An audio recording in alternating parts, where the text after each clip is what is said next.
Chí toàn gieo giống Bồ Đề, kiếm người lương thiện dắt về Tây Phan.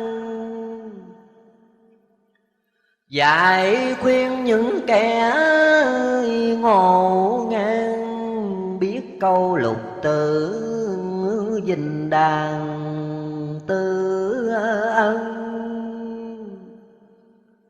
Ở trần xứ trọn nghĩa nhân, quyết làm tội Phật gợi thân liên đài. Cầu cho mối đạo hoàng khai, cầu cho trăm họ bồng lai được gần.